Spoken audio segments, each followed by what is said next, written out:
Let's talk about money. Yeah. Let's talk about money, the things that people never talk about. Yeah, and as Scandinavians, we gotta say money, money, money. Must be funny. Yes. Abba. We can do that. And it must be funny. And here's Yeah. the thing. People aren't really talking about money in a way that is Yeah. productive, that helps us run a business. So let's talk about Yeah. how and what are the phases where we should focus and how we should focus.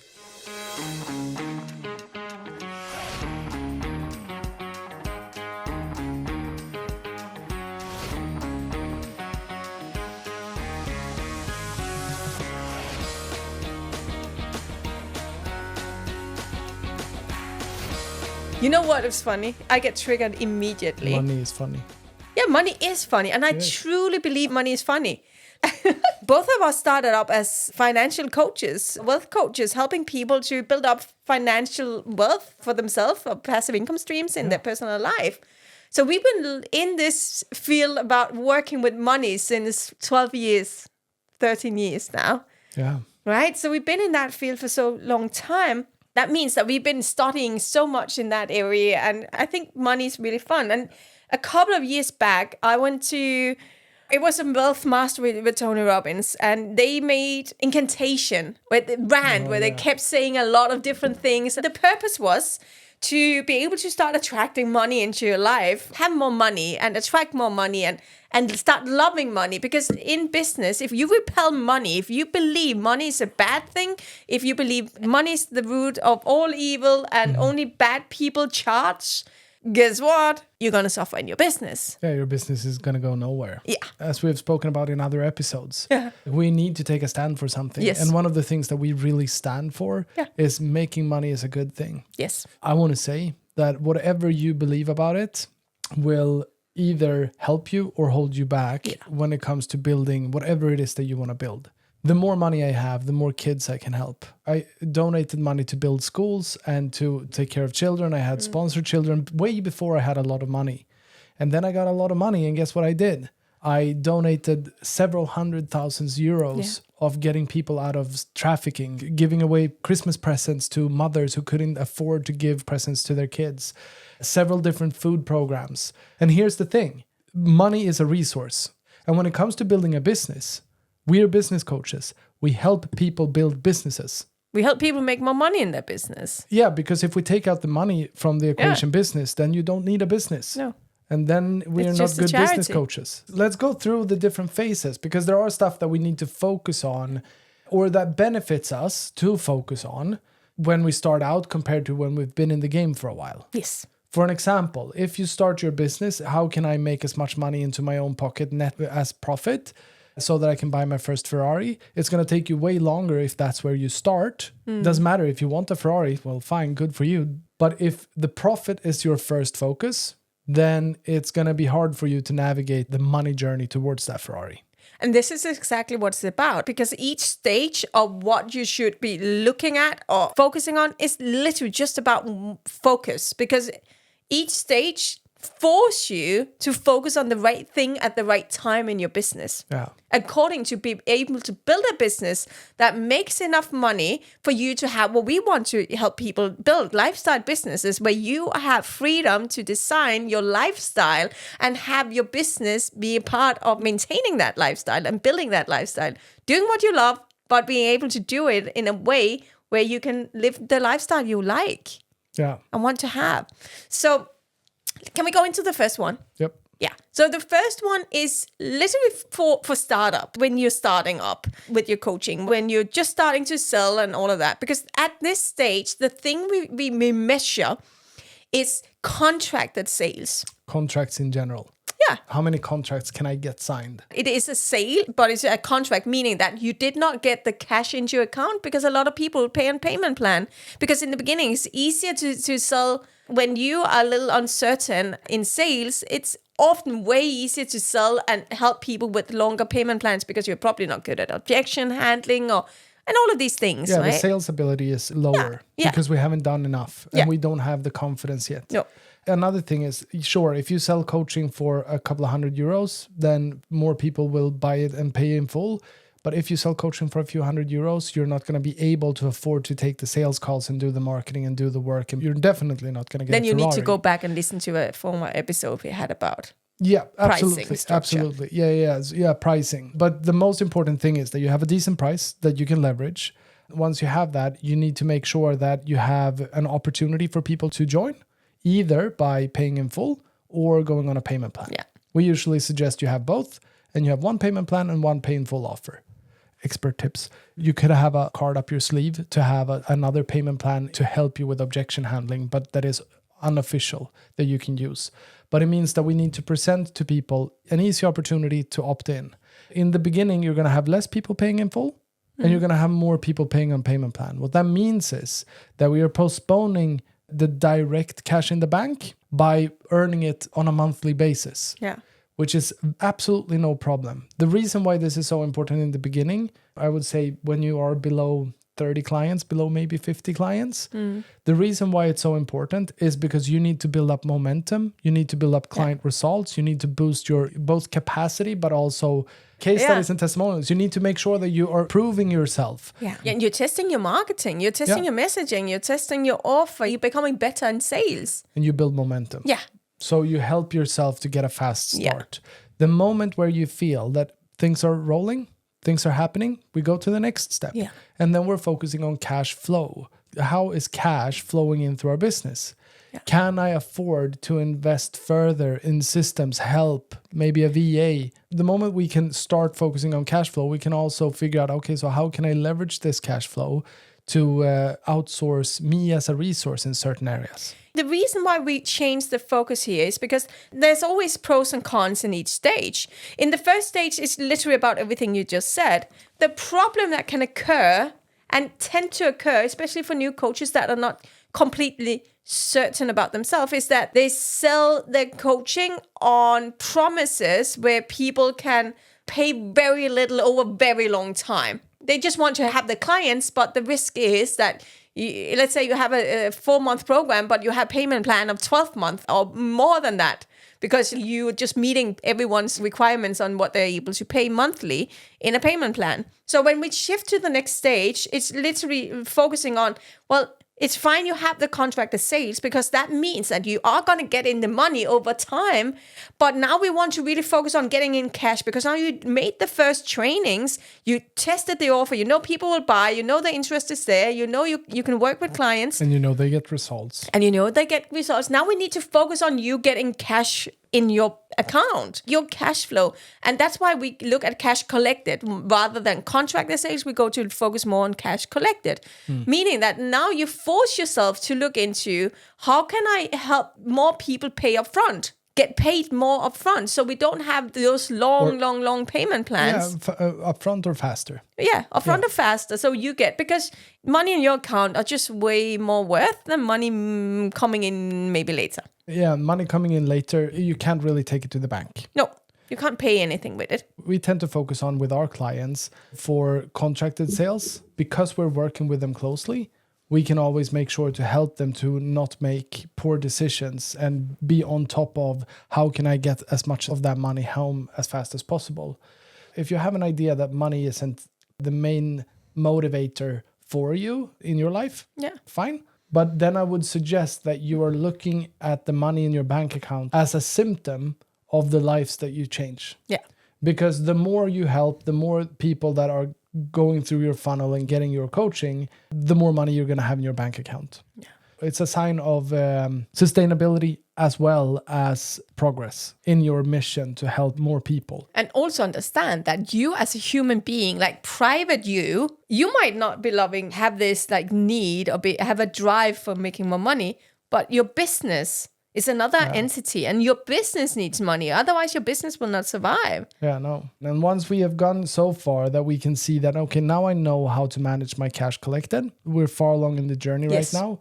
Then we want to start looking at the monthly recurring revenue. Yeah. And monthly recurring revenue is the way it differs from cash collected is that we are measuring the trend of how frequent will money come in over time. Yeah. So cash collected is more like a now stamp. We're looking at, okay, so what is in the bank account right now? What has come in this month? Monthly recurring revenue is rather a thing when we are looking over the progression of several months so that we can calculate the predictability of what is going to come in within the next 3 months, 6 months, or a year. Because the moment we can accurately calculate what is going to come in, we can start to make decisions based on what we know will be a likely outcome. Exactly. And when you can present that to the bank, then it's worth way more than a signed contract from someone that where the money will be paid over a payment plan.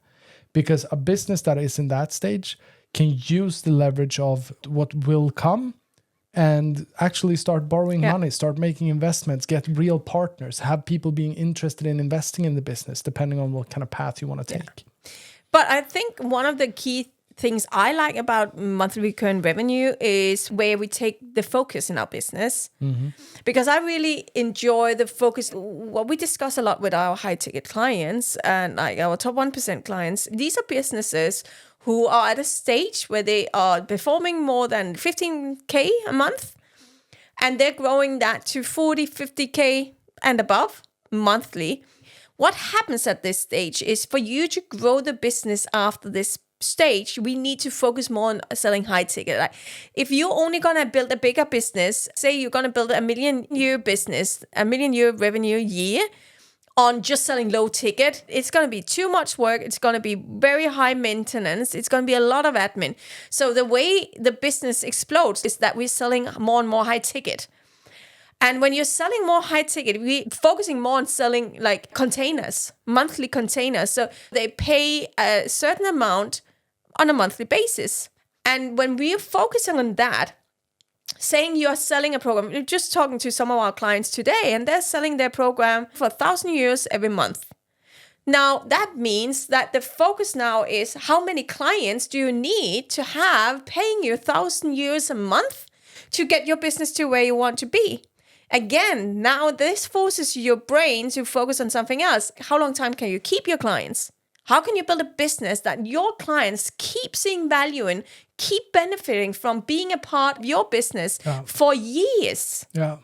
The next thing, though, that is wildly inspiring, and here's when we're starting to talk about really the things that are defining your lifestyle, and it's the next step, and then it's when we take that monthly recurring revenue, we're looking at profit. Yeah. Here's my personal stand. I am against building a machine that does as much turnover as possible, that earns as much as possible just for the sake of earning a lot. Yeah. It's a very old-fashioned way of running a business. Yeah. It's high maintenance. Yeah. I don't want to work harder. What I want to do is spend time with my clients, taking care of them, helping them. I don't want to be stuck with having to do stupid stuff because it's demanded, because I have so much to take care of. And what that usually looks like, and if we're looking at other industries, it can easily be that you have a 2% profit margin or a 5% or a 7% profit margin. And in some industries, 10% profit margin is considered wildly, wildly good. It's a really good profit margin. Do you make 10%? When we made 2.5 million euros one year, we had a profit margin of 80%. Yeah. Now I want to say that we worked like crazy people at that time. And we have reconstructed our business because we focused on profit, and we focused on making sure that we could also fulfill and live the lifestyle that we wanted to do. So it was another work where we rewrote what's our lifestyle going to be like. Yeah. But that's possible. 2.5 million euros, 80% profit margin. It's good money. What it really helps us do is to start figuring out, so what can I build and create that takes away the leakages of costs? I can build systems that enables me to, instead of hiring more people to take care of something that's working properly, I can make that thing work properly. Yeah. I also have, when I'm focusing on profit, I can find people who are experts in their field to help me create what's needed in order for me to earn money by hiring someone doing it for me. And they will be wildly happy, even if we pay them 5,000 euros a month, 6,000, 7,000, 9,000 euros a month. They're a money-making machine because they're installed as a person in our system, our business. The biggest single thing in your business that will either give you a great profit margin or very bad one is what it costs you to acquire a client. Yeah. Customer acquisition cost is the biggest one. This is why we speak so much about leveraging organic marketing. We've been doing both. When we did 80% conversion rate or profit margin, we did organic marketing only. Yeah. When we started running ads, profit margin went down because we have an ad spend. And I literally met someone earlier this month who has a business where she's running events 4 times a month And she's paying someone to set up ads to fill the events. She's paying ads to run the events. And 2 weeks into the month, she spent more money than she made from selling on her events. That's a minus. Every time you get a client, it costs you money. It costs you money every time you make money. It's literally either I have an ad that sends people to a thing that I've created, or I run ads to bring people closer to hang out with me. Yeah. And when we use ads for leverage to get people closer to who we are so that we can control all narratives, then we can have our organic marketing fuel that relationship. So you use ads process. to get people into your organic field, and you don't use ads to just like get cold people into your funnel and hope they'll buy immediately. Yeah. That's going to be another episode. Keep your money. We build lifestyle businesses. The lifestyle is built with your profit, not by making more money. Top of funnel. It's not about revenue. It's profit margin that creates your lifestyle. Yeah, 100%. That is what gives you the freedom of choice. Yeah. The more freedom of choice we have, the more we can invest in making sure that our clients are doing well. Yeah. And when it comes to business and what this episode is all about, we gotta understand that money is something that we are forced to love when we are running a business.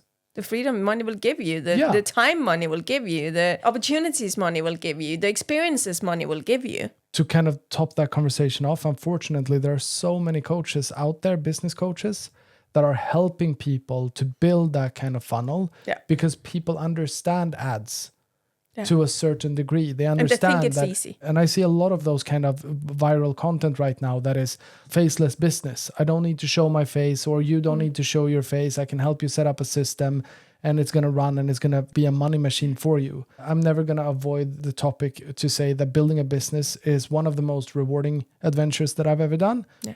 But also one of the most challenging. And it is the most rewarding because it's the most challenging. And now when we have profit, now part of that profit, of course, we want to save for rainy days. Business have cycles. There is seasons in a business. And we can't foresee the future. So save a little bit for the winter season, because it might come to your business at some point. So it's good to have a little bit extra, but also take a part of that profit and start investing that in something else that gives you passive income streams on the side.